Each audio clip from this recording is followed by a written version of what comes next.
7, everybody. On screen, all right? She is known for shows such as Succession, American Horror Story, The Calling. But since stepping on the stage, it hit the play in the stage. I'm sorry, she's on Stereophonic. She's become a rock star.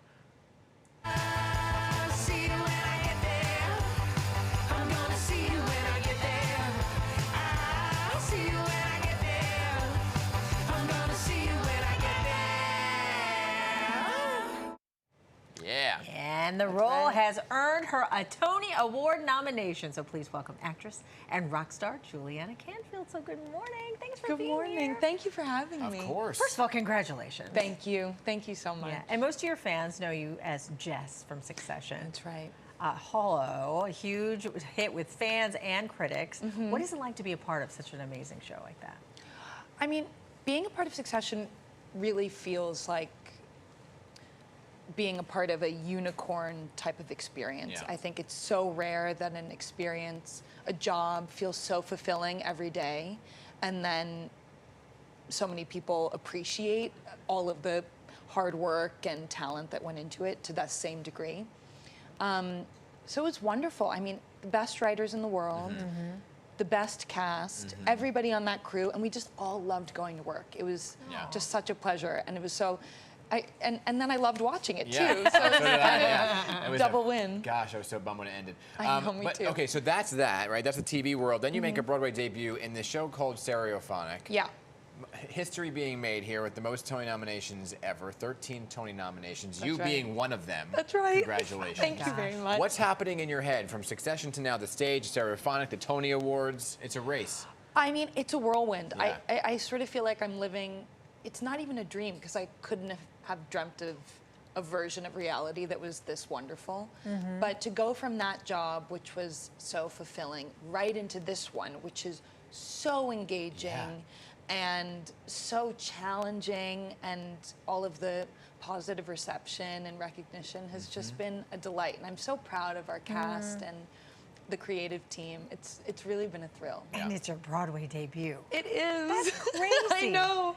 I couldn't have really imagined is. it. I thought I would make my debut being like Spear Carrier #3 in a Shakespeare play, and I would have been honored to do so. But this originating a role with this cast, having done the show off Broadway, it really feels, it's such a thrill and pinch me moment. And then on Broadway. So tell us a little bit about your character for those who aren't familiar with the show. Sure. I play Holly. She's from England, and she plays keyboards in the band. She's one of the original members of the band.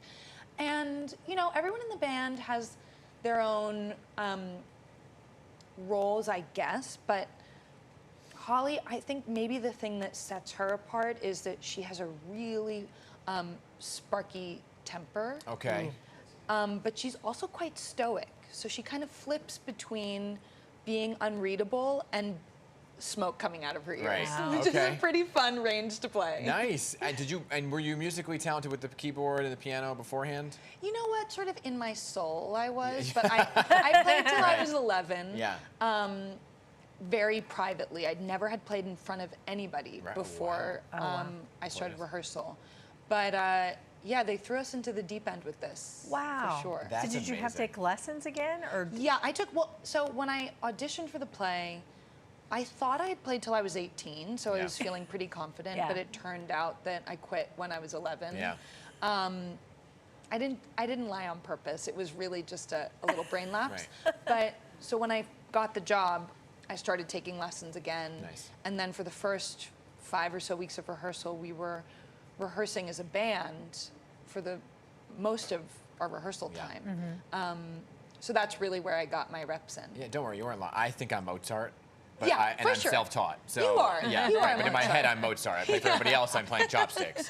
But for you, so I was supposed to go see this. Long story short, I sent somebody else in my place who said, "Was it a musical? Was it a play?" That was like a mixture of both, right? You get nominated for best play, but also for best score. You're nominated for best actress. But it's not a musical. But it's not a musical. But there was so much music in it. I know. So And talk about this kind of cross-pollination of both worlds. Totally. I think it's a perfect hybrid, and it's the sort of thing that I would love to watch. I love theater and I love plays, and this play feels kind of like a Chekhov play or something. Yeah. But then it's infused with rock and roll, which I think, I don't know, it kind of breaks it up. And everybody loves music. I think everybody, or so many people I know, myself included, have a real fondness for this era of music, for 70s music. It feels like the soundtrack to like heartbreak and victories in my life, and being able to see how that music was made in a real way, I think is so exciting. Well, tell us a little bit about the music and the people behind the music. Sure. And if it's really based off of, I'm not gonna say. You say it. Well, the person who wrote the music is Will Butler, who was a member of Arcade Fire from the very beginning. He's so talented, and he's been involved with the production, or with the playwright, and making this play since the very beginning, before there was even a script he signed on. And he just very thoughtfully created these songs, which I think really feel of the era and don't feel like they're copying or sort of parroting someone else. It feels like, oh, this could be a band that existed alongside all of the rock bands we love from the 70s. Right. And there are certainly comparisons that could be drawn with a certain very popular Anglo-American band from the 70s. But I also think Was it Fleetwood Mac? I mean, that's the one that a lot of people bring up. But I think, you know, David Adjemi, genius writer, he drew from Fleetwood Mac, but also Led Zeppelin, and you also feel the Beatles in there, and you also feel Sondheim and the history of musical theater. I think all of those influences made their way into this play. What's amazing. Well, we're so looking forward to seeing it. Yes, and hopefully I won't have to cancel this time. Keep Olivia healthy. Great, yes, exactly. Hey, good luck at the Tony Awards. Thank you break very a leg, I don't know much. what you're supposed to say. I think you could say have both. a great time at the Tony Awards. Thank you so much. All right. And this is extended till January now, right? That's right. Stereophonic. There you go. Thanks for being here. Of course. Thank you for having me.